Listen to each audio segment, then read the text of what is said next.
चलिए sir. Attention प्यारे बच्चों, आप सबका केमिस्ट्री की इस क्लास में वेलकम है, स्वागत है। आज मॉडर्न फिजिक्स के बड़ा इंटरेस्टिंग चैप्टर कम्युनिकेशन सिस्टम, जिस मोबाइल के हेल्प से आप ये वीडियो देख रहे हैं, उस मोबाइल के अंदर क्या क्या पार्ट्स लगे होते हैं, वो कैसे काम करता है, कैसे फंक्शन करता है, इसके बारे में आप सीखने जाते हैं, सीखने चल रहे हैं। ये लेक्चर हमारा उसी से रिलेटेड है। मोबाइल के क्या क्या पार्ट्स होते हैं, कौन पार्ट का क्या काम होता है। इसी तरह से एक फैक्स मशीन के बारे में बताया जाएगा, फैक्स मशीन के क्या क्या पार्ट्स हैं, उनको कैसे काम करता है। फिर मॉड्यूलेशन, डीमॉड्यूलेशन, मॉडेम, बहुत कुछ है। आइए शुरू करते हैं। एलिमेंट्स ऑफ कम्युनिकेशन सिस्टम, संचार पद्धति के तत्व कौन कौन से हैं, मतलब मोबाइल के कौन कौन से पार्ट्स होते हैं, रेडियो टीवी के अंदर क्या क्या पार्ट्स होते हैं, मेन पार्ट्स क्या होते हैं, उसके को ही हम एलिमेंट्स कहा जाएगा, एलिमेंट्स ऑफ कम्युनिकेशन सिस्टम। इसमें सबसे पहले हम लोग जो बोलते हैं ना, वो माइक्रोफोन के अंदर बोलते हैं। माइक्रोफोन, माइक्रोफोन का काम क्या होता है, ये हमारे ऑडियो सिग्नल को इलेक्ट्रिकल सिग्नल में बदलता है।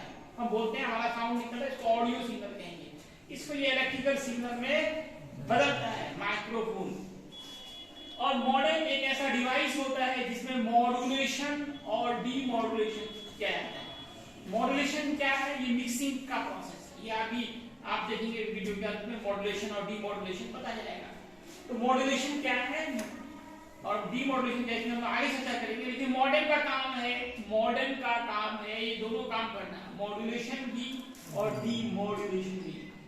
ट्रांसमीटर नाम भी ट्रांसमिट करना, भेजना, जो सिग्नल को ट्रांसमिटिंग एंटीना तक भेजता है।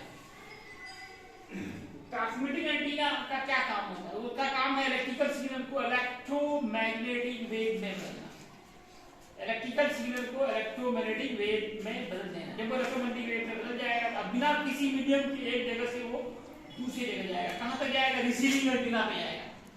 रिसीविंग एंटीना उसको सिग्नल को कैच करेगा, उसको फिर इलेक्ट्रिकल सिग्नल में बदल देगा। और फिर रिसीवर का काम होगा, रिसीवर का काम होगा इलेक्ट्रिकल सिग्नल को फिर उल्टा काम ऑडियो सिग्नल में बदलना। ये दोनों एक दूसरे का उल्टा है। माइक्रोफोन ध्वनि ऊर्जा को विद्युत ऊर्जा में बदलती है, ऑडियो सिग्नल को इलेक्ट्रिकल सिग्नल में बदलती है। सिग्नल क्या एनर्जी है, signal is the form of energy. और रिसीवर उल्टा करता है इलेक्ट्रिकल सिग्नल को ऑडियो। आप तो इलेक्ट्रिकल सिग्नल समझेंगे नहीं, आपको तो चाहिए ऑडियो सिग्नल, तो फिर उसको बदलने की जरूरत है, इसके लिए रिसीवर लगाया जाता है। ये पूरा हम ब्लॉक डायग्राम से समझाने का कोशिश की किस तरह से आपका मोबाइल नेटवर्क काम करता है, कैसे आपको बात होती है। यहाँ से हम तुरंत बात कर लेते हो, लेकिन उसमें कितना सारा डिवाइसेस एक साथ काम करता है। सबसे पहले तो माइक्रोफोन में बोला आपने, यहाँ ऑडियो सिग्नल इलेक्ट्रिकल सिग्नल में बदला है। चला गया मॉडेम के अंदर, मॉडेम में यहाँ मॉड्यूलेशन होगा, मिक्स होगा। हमारा जो ऑडियो वेव है ये हाई फ्रीक्वेंसी वाले इलेक्ट्रोमैग्नेटिक वेव के साथ मिक्स होते हैं। फिर वहां से जाएगा ट्रांसमीटर में, वो ट्रांसमीटर सिग्नल को भेजेगा ट्रांसमिटिंग एंटीना में, फिर वहां से जाएगा रिसीविंग एंटीना में। यहाँ वेव बदल गया। ट्रांसमिटिंग एंटीना का काम होता है इलेक्ट्रिकल सिग्नल को इलेक्ट्रोमैग्नेटिक वेव में बदलना। अब ये तरंग यहाँ से जा रहा है और कैच किया कौन, रिसीविंग एंटीना। और इतना दूर जाते हैं तो सिग्नल कमजोर पड़ जाता है, उसके लिए एम्पलीफायर की भी जरूरत पड़ती है। एम्पलीफायर आप पढ़ चुके हो पीछे, लो इनपुट सिग्नल को हाई आउटपुट सिग्नल में कन्वर्ट करता है। फिर ये जाएगा मॉडेम के अंदर, यहाँ आप डीमॉड्यूलेशन होगा, फिर वो अलग हो जाएगा, इलेक्ट्रोमैग्नेटिक वेव अलग और आपका है ना साउंड इलेक्ट्रिकल सिग्नल अलग होगा। फिर वो इलेक्ट्रिकल सिग्नल जाएगा रिसीवर में, और रिसीवर का काम होगा इलेक्ट्रिकल सिग्नल को बदल देना, ऑडियो मतलब साउंड में बदल देना। ये इतना सारा डिवाइसेस एक साथ काम करता है, तब जाकर आपको किसी से बात हो पाती है। फैक्स क्या है, फैक्स एक मशीन है जिससे आपको अभी मान लो दिल्ली के अंदर, कलकत्ता के अंदर या अमेरिका में आपको कोई डॉक्यूमेंट्स भेजना है, तो फैक्स मशीन में डालिए, वहां पे जीरोक्स निकल जाएगा, जीरोक्स निकल जाएगा। फार अवे जीरोक्स, फार दूर से ही हम जीरोक्स कर दिए, इसलिए नाम इसका फुल फॉर्म है फार अवे जीरोक्स। इसका दूसरा नाम फैक्सिमाइल है, फैक्सिमाइल भी दूसरा नाम इसका फैक्सिमाइल है। Far away xerox, xerox x है, जीरोक्स जीरोक्स मशीन देखा ना, फोटोस्टेट मशीन, दूर से ये जीरोक्स करता है, फार अवे जीरोक्स। दूसरा नाम इसका फैक्सिमाइल है। ये क्या है, electronic transmission of documents is called fax. Document का इलेक्ट्रॉनिक ट्रांसमिशन, संचरण, भेजना, एक जगह से दूसरी जगह भेजना, फैक्स कहलाता है। उसका मशीन भी फैक्स मशीन कहलाता है। इस प्रोसेस भेजने के प्रोसेस को भी फैक्स कहते हैं, और जिस मशीन से ये भेजते हैं उसका नाम भी फैक्स ही होता है। इसके क्या क्या पार्ट होते हैं? Parts of fax. Fax machine मतलब फैक्स मतलब फैक्स मशीन।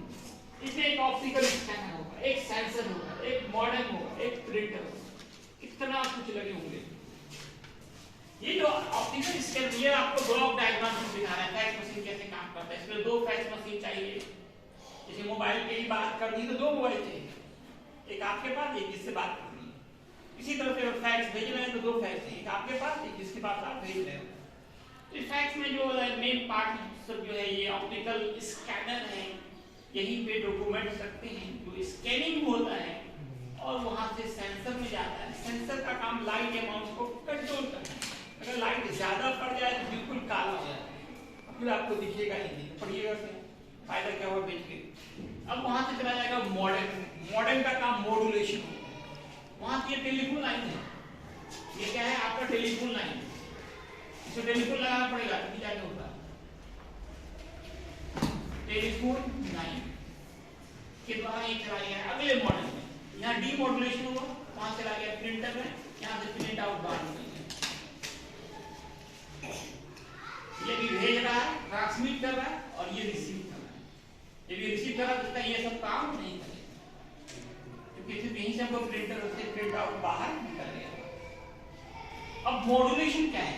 मॉड्यूलेशन हमने कहा था मॉडेम से ये काम होता है, मॉड्यूलेशन भी डीमॉड्यूलेशन।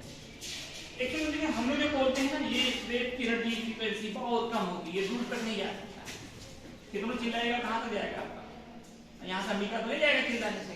इसके लिए जरूरी है कि इसकी फ्रीक्वेंसी को हाई किया जाए। इसके लिए इस वेव को हाई फ्रीक्वेंसी वाले ऑटोमेटिक वेव, किस वेव को? साउंड वेव, ऑडियो वेव या वीडियो वेव जो भी हो, उनको हाई फ्रीक्वेंसी वाले इलेक्ट्रोमैग्नेटिक वेव के साथ पहले मिलाया जाता है ताकि सिग्नल दूर तक जाए। इस मिलाने के प्रोसेस को मॉड्यूलेशन कहते हैं। यहाँ पे तीन वेव की बात होगी। एक जिस वेव को मिलाया उसका नाम मॉड्यूलेटिंग वेव। इसको किसमें मिलाते हैं? हाई फ्रीक्वेंसी वाले इलेक्ट्रोमैग्नेटिक वेव के साथ। वो उसको ढो के ले जाएगा, इसलिए उसका नाम है कैरियर वेव। साइकिल में कैरियर लगाते हैं ढोने के लिए, सामान ढोने के लिए, किताब ढोने के लिए, बैग ढोने के लिए, क्या लगाते हैं? कैरियर लगाते हैं। तो इलेक्ट्रोमैग्नेटिक वेव क्या करेगा? आपकी वेव को ढो कर ले जाएगा, इसलिए उसका नाम रखा गया कैरियर वेव। और दोनों मिल गया, एक नया वेव बना, उसका नाम मॉड्यूलेटेड वेव। इसलिए मैंने यहाँ पे दिखाया आपको मॉड्यूलेटिंग वेव। और मिक्स किसके साथ करेंगे? इलेक्ट्रोमैग्नेटिक वेव को उसका कैरियर वेव को ढोने का काम करेगा। दोनों मिल गया, बन गया मॉड्यूलेटेड वेव। ये जो हमारा ऑडियो वेव है वो मॉड्यूलेटिंग वेव है। ऑडियो या वीडियो, पिक्चर भेजना वीडियो भी करना पड़ेगा। और कैरियर वेव, अभी वीडियो बन के रहा है। कैरियर वेव कौन सा वेव है? इलेक्ट्रोमैग्नेटिक। दोनों के मिलने से जो नया वेव बना उसका नाम मॉड्यूलेटेड वेव है। ये मॉड्यूलेशन के भी तीन प्रकार होते हैं, AM amplitude modulation, FM frequency modulation, PM phase modulation. ये आप रेडियो स्टेशन का नाम सुने हैं, FM तो जरूर सुना है, AM नहीं सुना है। पहले जमाने में AM नहीं चलता था, हमारे कार में दोनों लगा हुआ, AM भी FM भी।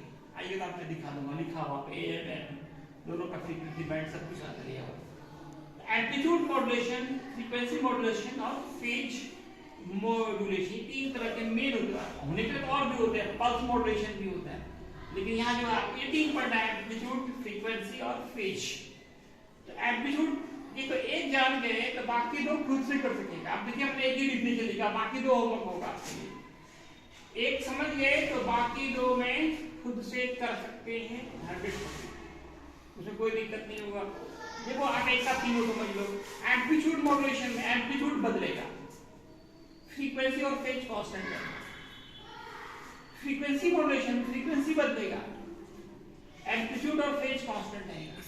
फेज मॉड्यूलेशन में फेज बदलेगा और एम्पलीट्यूड और फ्रीक्वेंसी कांस्टेंट रहेगा। फिर चलो, एम्पलीट्यूड मॉड्यूलेशन में एम्पलीट्यूड बदलेगा, फ्रीक्वेंसी और फेज कांस्टेंट रहेगा। फ्रीक्वेंसी मॉड्यूलेशन में फ्रीक्वेंसी बदलेगा, एम्पलीट्यूड और फेज कांस्टेंट रहेगा। फेज मॉड्यूलेशन में फेज बदलेगा, मतलब जो मॉड्यूलेशन है उसमें वही बदलेगा, बाकी कांस्टेंट रहेगा, है ना। जो जिस प्रकार का मॉड्यूलेशन उसमें वह चीज चीज बदलेगा, चेंज करेगा, वैरी करेगा, बाकी जो अन्य दो है ना वो कांस्टेंट रहेगा। इसमें एक एम्पलीट्यूड मॉड्यूलेशन इंडेक्स होता है, इंडेक्स है तो श्योर है ये रेशियो के रूप में होगा। ये रेशियो होता है एम्पलीट्यूड ऑफ मॉड्यूलेटिंग वेव बटे amplitude of carrier, EM by E स्लिप। इसका एक और फॉर्मूला होता है E max minus E min बटे E maximum plus E min गुणे 100।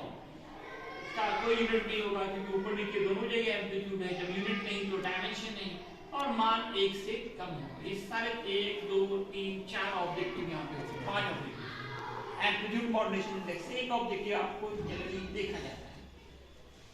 एक तो इसका फॉर्मूला पूछता है, ये ऑप्शन होगा, ये ऑप्शन होगा, इसका मान 1 से कम होता है, पूछा जाता है कितना होता है, 1 से कम होता है, इसका यूनिट क्या होता है, कोई यूनिट नहीं होता है, इसका डायमेंशन क्या होता है, कोई डायमेंशन नहीं।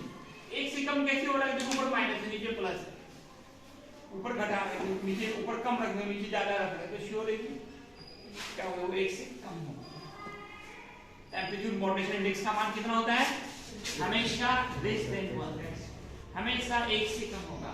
एम्पलीट्यूड मॉड्यूलेशन इंडेक्स का मान हमेशा 1 से कम होगा। ये क्या होता है, आयाम का अनुपात होता है। हमारा जो वेव है मॉड्यूलेटिंग वेव, इसका एम्पलीट्यूड आयाम, उसको भाग दे देंगे कैरियर वेव। कैरियर वेव कौन सा है, हमारा इलेक्ट्रोमैग्नेटिक, उसके आयाम को ये रेशियो ही कहते हैं एम्पलीट्यूड मॉड्यूलेशन इंडेक्स। और डीमॉड्यूलेशन क्या है, डीमॉड्यूलेट करना, सब अलग कर देना। क्या करना, अलग करना। इसमें हम लोग अलग करते हैं किसको, जो मॉड्यूलेटेड वेव है, यहाँ पे देखिए आपका मॉड्यूलेटेड वेव जो है उसको आप नहीं समझ सकते हो, फ्रीक्वेंसी बहुत हाई होती है। आपका रेंज है 20 हर्ट्ज से 20,000 हर्ट्ज, और ये मेगा हर्ट्ज में होता है, गीगा हर्ट्ज में होता है, 10 to the power 6, 10 lakh 20 lakh, उसको आप सुन नहीं सकते, समझ नहीं सकते। फिर आपको चाहिए वो अलग भी हो जाए। ये अलग करने का मेथड जो है, ये दोनों फिर क्या हो जाए, दोनों मिल के ये बना है, इसमें दोनों मिला होगा। अब इन दोनों से फिर दोनों को क्या करना, अलग करना, उसके लिए डीमॉड्यूलेशन करते हैं, प्रोसेस को डीमॉड्यूलेशन, अलग करना, डीमॉड्यूलेशन। मिलाने का नाम मॉड्यूलेशन, भुजिया बना दिया सब मिला के तो क्या हुआ, मॉड्यूलेशन। फिर सबको अलग कर दिया, चुन के अलग कर दिया, ये डीमॉड्यूलेशन कराएंगे। अब मॉड्यूलेशन क्यों करते हैं, सवाल मॉड्यूलेशन की आवश्यकता क्यों पड़ती है, मॉड्यूलेशन की आवश्यकता क्यों पड़ती है, इसका एक सवाल मन में होना चाहिए, क्यों मॉड्यूलेशन की आवश्यकता पड़ती है। इसके पीछे कारण क्या है, एक तो मैंने कहा कि हम लोग जो बोलते हैं इसकी फ्रीक्वेंसी कम होती है, दूर तक नहीं जाता है, इसके लिए जरूरी है फ्रीक्वेंसी हाई हो, एनर्जी हाई हो, तो दूर तक सिग्नल भेजने के लिए मॉड्यूलेशन करते हैं। Number 1 to transmit signal up to very far distance, दूसरा to decrease length of antenna. Antenna पहले देखते होंगे मोबाइल जब बनाते शुरू में उसमें लंबा लंबा एंटीना होता था, शायद आप लोगों ने देखा गया, शुरू में जब मोबाइल आया था ना, मैं बाहर इतना लंबा था, एरियल जैसा निकला, और रेडियो सब में भी एरियल होता था बड़ा सा, एंटीना ही है, एरियल का एंटीना है। अब फिर वो गायब हो गया, क्या हो गया, अब मोबाइल के अंदर ही सेट हो गया है, इतना साइज छोटा हो गया है कि अब सेट के अंदर ही सेट है। तो एक्चुअल में इसका लेंथ ऑफ एंटीना का जो फॉर्मूला होता है वो λ/4, इंपॉर्टेंट ऑब्जेक्टिव आ गया, लेंथ ऑफ एंटीना λ/4। एंटीना कितना लंबा होगा, तो जितना तरंग है जो होगा, लैम्डा क्या होगा, तरंग है, उसका 1/4 होगा। अगर हम लोग साधारण वेव की बात करें, इसके लिए एंटीना चाहिए आपको, है ना, बहुत लंबा, 50 किलोमीटर लंबा। कैसे लगाएंगे मोबाइल, यहाँ से पुनिया से आगे होंगे, इतना लंबा एंटीना आप लगा सकते हो मोबाइल में, लेकिन नॉट पॉसिबल, इतना बड़ा टावर भी नहीं खड़ा कर सकता है कोई। तो टावर की लंबाई या एंटीना की लंबाई का जो फॉर्मूला होता है वही होता है, λ/4 होता है। अब एंटीना की लंबाई क्या चाहिए हमको, कम चाहिए, कम चाहिए तो उसके लिए फ्रीक्वेंसी ज्यादा चाहिए, फ्रीक्वेंसी ज्यादा। अब काफी हाई फ्रीक्वेंसी, गीगाहर्ट्ज, मेगाहर्ट्ज वाली फ्रीक्वेंसी पे 30 मेगाहर्ट्ज, 60 मेगाहर्ट्ज, गीगाहर्ट्ज वाले सिग्नल्स भेज जा रहा है, जिसके लिए एंटीना की लंबाई काफी कम हो गया, इतना कम हो गया कि वो मोबाइल के अंदर ही क्या हो गया, सेट हो गया, ठीक है ना। और तीसरा मॉड्यूलेशन क्यों करते हैं, एक और इसका कारण है, एक तो एंटीना की लंबाई घटाना होगा, सुटेबल बनाना होगा, छोटा कर, जितना छोटा हो उतना अच्छा है। और तीसरा कारण क्या है कि जो हाई फ्रीक्वेंसी वाले वेव है उसको फिर आप समझ नहीं सकते हो, सॉरी मॉड्यूलेशन होता है ना, अगर देखो जितने भी इंसान होते हैं सबका फ्रीक्वेंसी रेंज क्या होता है, सेम होता है 20 हर्ट्ज से 20,000 हर्ट्ज, सबका फ्रीक्वेंसी रेंज क्या होता है 20 हर्ट्ज से 20,000 हर्ट्ज, 20 हर्ट्ज से 20,000 हर्ट्ज तक होता है सारे इंसानों का। और ये आपको जा रहा है गीगा, है ना। अगर सभी स्टेट की रेडियो स्टेशन एक ही जगह पकड़ने लगे तो क्या होगा, बात में आएगी। तुम लगा रहे किसी को और लग रहा सभी को लग जाए बात में, समझ में आएगी बात? लगा एक को लग गया 10 को, एक ही स्टेशन पे सब न्यूज चैनल पकड़ रहा है, आज तक भी पकड़ रहा है, जी न्यूज भी पकड़ रहा है, सब वही पकड़ रहा है, तो कुछ समझ में आएगा? एक ही जगह न्यूज फिल्म वीडियो सब चलने लगे, कुछ समझ में नहीं आएगा। तो अलग अलग सिग्नल अलग अलग चैनल पे कैच करे, इसके लिए भी मॉड्यूलेशन की जरूरत पड़ती है। ऐसा मॉड्यूलेशन करता है कि लाखों करोड़ इंसान है, लाखों करोड़ मोबाइल है, और जिसको लगाना चाहते हैं उसी के पास है। ये मॉड्यूलेशन का ही कमाल है। ठीक है दोस्तों, आज के लेक्चर में इतना। लेक्चर कैसा लगा कमेंट्स बॉक्स में कमेंट कीजिए।